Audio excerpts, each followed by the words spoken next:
Hi you guys, it's Jessie. I wanted to give you an update video. I am 27 weeks and I know I haven't talked to you since 23 weeks, so we have a lot of catching up to do. I have a rant I want to talk to you guys about. I have fun things that have been happening, so super excited to get started. Let's start off with pregnancy basics and how I'm feeling kind of. Baby is 2 pounds and is kicking like crazy. Once you get past 26 weeks, at least my healthcare provider, she provides something called a kick count card, which is every hour or two they want you to count how many times she's kicking, and she's kicking so much. So I'm excited. I'm a week behind. I'm going to start it this week and I'll let you guys know how it goes. She kicks like crazy. I can't wait to count how many times she kicks in an hour or two period. So super exciting about how much she's kicking. I started my third trimester today or yesterday, or I don't know, when like within the last couple days, and I would say within the last week I feel like first trimester all over again, except for now I feel body aches and like pregnancy-ness much more than I did the first trimester. What I mean by the first trimester coming back is definitely my morning sickness. My morning sickness and like, out of breath. My morning sickness is back. I wouldn't say with a vengeance. I've only had to take my Zofran once, but it is definitely back. No sweets, no sodas, no ginger ales, which is a soda, but it's supposed to help soothe nausea. No meats, lots of no's because they just don't make me feel very good. I'm also incredibly tired. Like even making this, I'm like, okay. You're trying to stay awake. So incredibly tired. My body's just tired. Like, it's not really my mind. I know I have a million things to do. We'll catch up on some things that have already happened, but with those things that have already happened comes a whole slew of to-do lists. So I have so much to do and I'm so tired and I'm nauseous. So third trimester, come on, let's be cool, like the second trimester. If I were to tell anybody what the third trimester is like, now I'm only like a couple days in, if that, it's like the first trimester and the second trimester combined, which, hello, sounds obvious, but second trimester wasn't like the first trimester and second trimester combined. It was like second trimester was amazing. I had energy. The only thing I felt about second trimester were body stretches and body aches a little bit, but other than that, second trimester was, like always, that's why it's famous for being awesome. First trimester, I was sleepy, I was exhausted, well, same thing. I had nausea. You guys who have been watching the whole time, thank you. You guys know, like, it was rough and tumble. And now third trimester, I have rough and tumble, nausea and tiredness from first trimester, and the stretching, and just the overall, like, pregnancy. She's getting so big, and she's 2 pounds. Now, babies are born at, like, 7, 8 pounds, 6 pounds, so it's like, she has a long way to go. So I'm excited to see how much I move with her and how it looks and everything, but I'm nervous because she's already, like, heavy and, like, big in there, right? But anyways, it's all part of the game. So as far as how I'm feeling, like I said, a little bit nauseous, super tired, but, and super stretchy, like stretching pains and stuff, but doing pretty good. Okay, so some exciting news. We had our baby shower a couple weeks ago. It was amazing. We had friends and family and extended friends and family. I got so many cute things. I'm actually going to make a separate video in a few days on nursery update and how her nursery looks, and baby shower, what I got, what I'm needing, what I'm going to use, what I don't really need.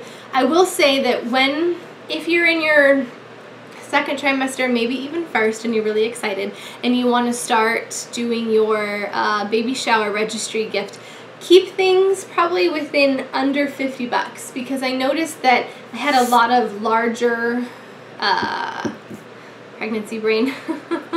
I had a lot of larger items on there that were like 70 to like 200, and you know, parents and very close friends and family of course do that, but if you have a majority of really expensive things, people are going to go rogue from your registry and they're going to get what they think is cute and honestly probably what's on sale and clothes and those kind of things. And if you're anything like me, you already have a whole closet full of clothes for her, so keep it, I would say $50 and under. Keep it fun things that people want to give you, you know, like a lot of breast pump things, I'm sure. I was very blessed, or we are very blessed to have a really good friend of ours be a labor and delivery nurse that's a lactation specialist. So she was super excited to teach me everything that she's learning and that she knows from work. And so she actually got us, basically other than the $400 pump, of course, that's huge, she got us everything we need for breastfeeding. She got us the whole set, and that was really helpful. And she even put little notes and sticky notes on each item, how to use it and what to do. And she's also been coming over a lot lately and helping me get the nursery ready, and oh my gosh, it's so helpful. But not everybody has a friend like that, and not everybody, like your dad or like your mom maybe even, or like your sister, they might not feel comfortable giving you a bunch of breast pump stuff. That doesn't mean don't ask for it, but don't expect that it's going to be purchased for you always, because you might need to, you know, you might get gift cards or money or save up your money to just buy it later. So we were really blessed for that. But other things, we got a lot of clothes, a lot of really cute things, a lot of toys. We got some stuff off of our registry, absolutely, which we love. We love all of our gifts. I'm just talking registry and helping you get your registry stuff together. And yeah, so close friends and family will tend to stick to your registry. They'll have a little bit more of a budget. But if you have like a 200-person baby shower, you know, you're probably going to get a lot of clothes. You know what we had? You know what? No, I'm going to save it. Really fun stories. I'm going to make a whole baby shower video separate from this, because we have some other things that we want to cover and some fun things and some rants and some stuff. So anyways, baby shower went amazing. Like I said, I'll make a video about that, and I'll make a video about her nursery. Baby's kicking like crazy. Her heartbeat is strong. Her heartbeat is great. We had an ultrasound. I will include a picture probably at the end of this. She looks so big. She's so great. I am 27 weeks. I went to the doctor at 26 weeks, and she said that I'm measuring at 28 weeks as far as like my belly. So we'll see. Now remember, we have this thing, and tell me if you guys have had it too before.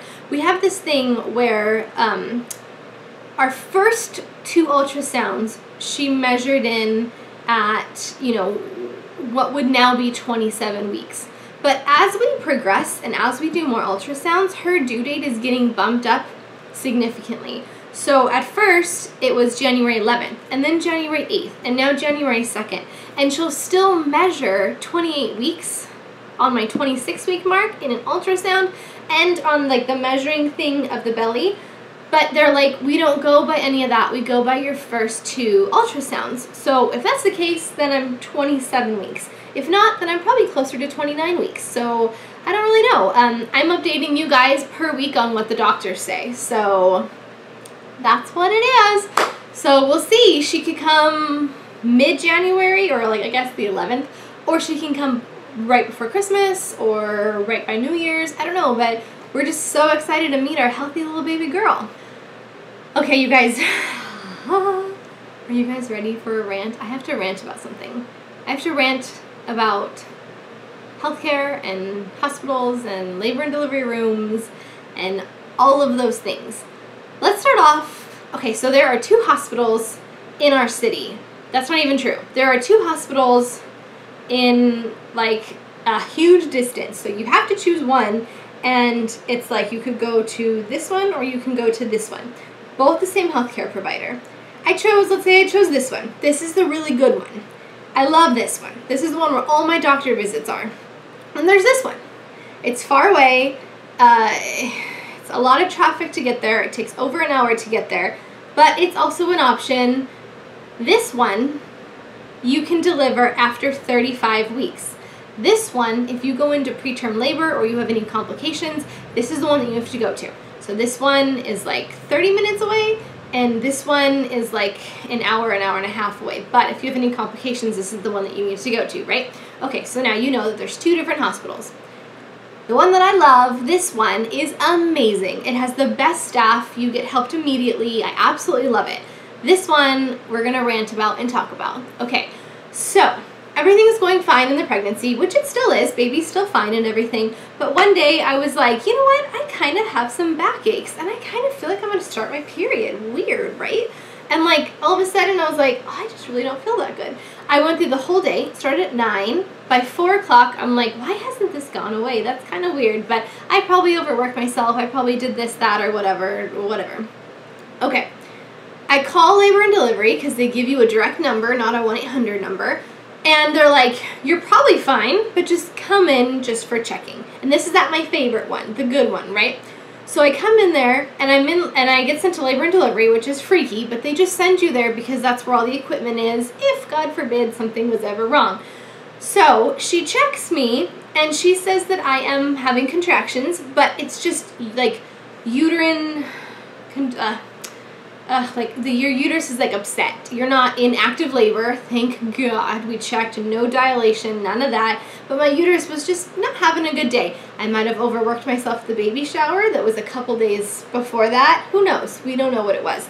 But my uterus was, I just wasn't feeling too good, and my uterus was showing contractions only in the top portion, no dilation. I was there till midnight. I was being monitored and everything.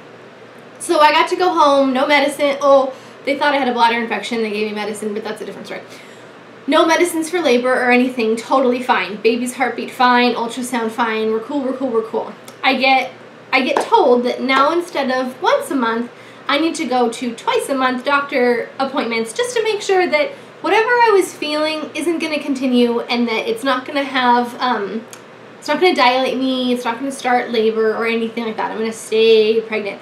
And what she said on that date was, stay off your feet. Stay off your feet. I want you on bed rest from now on until you deliver, which you guys is until January. What am I going to do until January? We're going to hang out. That's what we're going to do. I'll try to make a lot of videos. So, stay off your feet, right? Okay. First doctor's appointment, after that visit, I go to the good hospital again, which is where my doctor's appointments are regularly.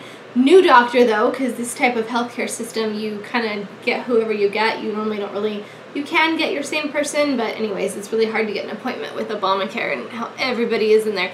My back hurts. And, so I get a new person, and I have to explain everything to her. Basically what I just told you, a little bit more in depth about like the exam and everything. And she goes, before I dive in and make sure you're not dilated and everything, I'm going to send you to the, I almost said a bad word, to the bad hospital, just because if they check you, whoop, and like there's anything, you're at the right place at the right time. Didn't say I was dilated, didn't say I was in any pain, you know, just go there just to have them check you. And I thought, okay. So I go there, and they treat me like I'm the one. And she had called, oh, baby's kicking. She had called and had like a bed set aside for me and totally supposedly explained everything and said, I just want her to go to you to make sure that she's cool, to make sure that, you know, everything's cool, so I don't check her here and then have to send her to you in case anything's wrong. So I'm sitting there, and the nurse keeps coming in, and she keeps checking the contractions chart, and she goes, you're not having any contractions, in an accusatory way that makes it seem like I chose to spend my evening there like I was a big baby and I was in all this pain. I go, I know. I'm not here for contractions. I'm not in pain at all. I'm here because I'm now supposed to come every 2 weeks to a doctor's appointment, and the doctor sent me here. So that's why I'm here. I'm not here because I think I'm in labor or anything. I feel a lot better. So she keeps coming in and she keeps letting me know, like, you're not contracting. And I go, I know. Finally, the doctor comes in. I kind of explained to him what's going on, but he's really arrogant. He does the worst examination. I mean, I won't get into too much details, but moms, you already know, when you get checked for dilation, it's kind of like a pap smear, that ooh, child, that device that goes up there, but that's nothing compared to dilation checks, and those hurt with a good doctor. This doctor was horrible. He did such a painful exam on me. I mean, I was holding my husband's hand, and I was like, ah, because it totally hurt. Totally thought I felt an elbow up there, man. Like, oh my gosh. Anyways, so he did a bad job checking me. The hospital made me feel like I was in there saying I was in labor, which of course I know that I'm not. Anyways, so he said, you're not dilating, you're not contracting, and you're totally fine, which is kind of what I thought. Remember, you guys, I only went to the appointment earlier in the day at the awesome hospital just to get checked, which is now what the labor and delivery doctor weeks ago said you now need to go do. So I don't know if this is making any sense at all. So anyways, in front of my husband, he said, the next time you're feeling paranoid, you can still come in here if your pain gets worse. I'm sorry, what? I'm paranoid?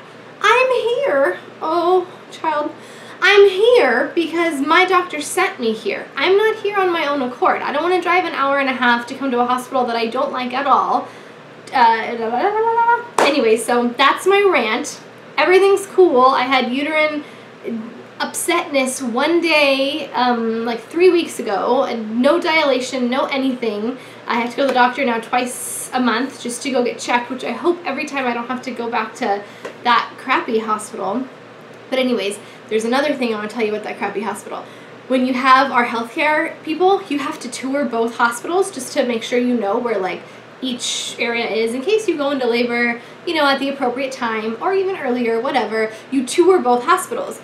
Since I've been on bed rest and can't get up, I needed to ask for a wheelchair because to be pushed around for 35 minutes because I don't want to start those uterine upsetness contractions anymore.